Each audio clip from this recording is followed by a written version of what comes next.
Welcome in bed time story channel.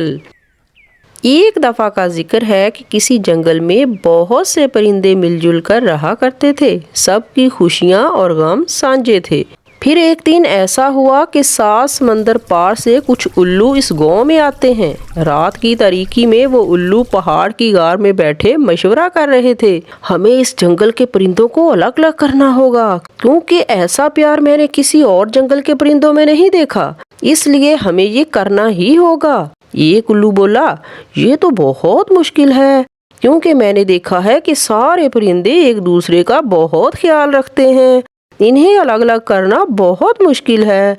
इन सब की बातें सुनकर एक सरदार उल्लू, जो कि बूढ़ा था, वो बोलता है, मजहब का सहारा लो और इन्हें अपने अपने मजहब में बांट दो। खुशियाँ एक हैं, दुख सुख एक है, मगर इनके मजहब तो एक नहीं। अपने बूढ़े सरदार की बात सुनकर सब उल्लू खुश हो जाते हैं। हाँ, ये ठीक बंटवारा होगा, जरूर होगा। हम इन्हें अलग अलग करके ही रहेंगे। अपनी तरकीब के मुताबिक उल्लू एक कौवे के पास जाता है, जो अपनी बीवी गोरी के साथ अपने घर के बाहर ही बैठा था। अरे, ये जंगल, ये नदियाँ, ये फूल फाल अगर तुम्हें मिल जाएं तो कैसा लगेगा? ये सुनकर कौवा बोला, ये सब कुछ पहले भी मेरे पास ही है। इस जंगल में रहने वाले सारे परिंदे इन सब चीजों पर अपना हक समझते हैं। तो फिर वो मिट्ठू तोता और कबूतर इस जंगल में क्या करते हैं? ये सुनकर तोते की बीवी गोरी बोली, उल्लू जी, जैसे ये जंगल हमारा है, इसी तरह ये जंगल उनका भी है। उनका मजहब अलग है, तुम्हारा मजहब अलग है, फिर भी एक साथ बैठना, एक साथ खुशियाँ मनाना, मुझे तो ये सब फजूल लगता है।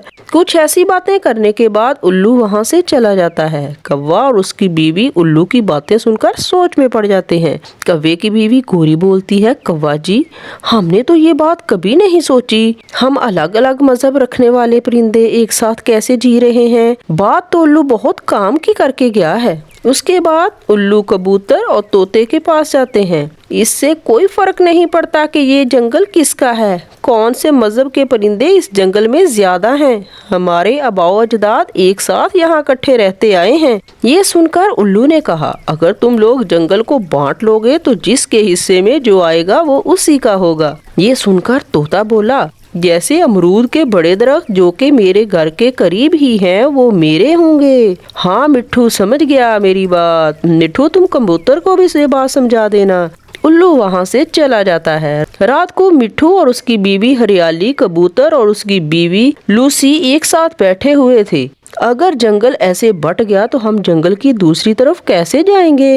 ये सुनकर तोता बोला, कोई मुश्किल नहीं है, हम वहाँ की सरकार से इजाजत लेकर मिल लिया करेंगे। हाँ, अगर चीजें और पेड़ पौधे अलग अलग होंगे तो कितना मजा आएगा, जब मैं अकेला अमरूद के दरख्त से अमरूद खाया करूँगा। ये सुनकर कबूतर बोला, मेरा दिल डर रहा है, मैं ऐसा नहीं कर सकता। उसकी बीवी बोली, ठीक ही तो है मिट्ठू, अब बंटवारा होकर ही रहेगा। एक एक पेड़ बांटकर हम अलग कर लेंगे। दूसरी तरफ उल्लू गार में बैठे थे। बूढ़ा उल्लू बोला, बच्चों, सब ठीक से किया है ना? सरदार जी, मिट्ठू की समझ में बात आ गई है और कबूतर की बीवी लूसी भी जंगल के बंटवारे पर राजी है। एक दिन चिड़िया का बेटा उड़ता हुआ अमरूद के दरख्त पर जाता है। वो अमरूद खाने ही वाला था कि वहाँ मिट्ठू आ जाता है।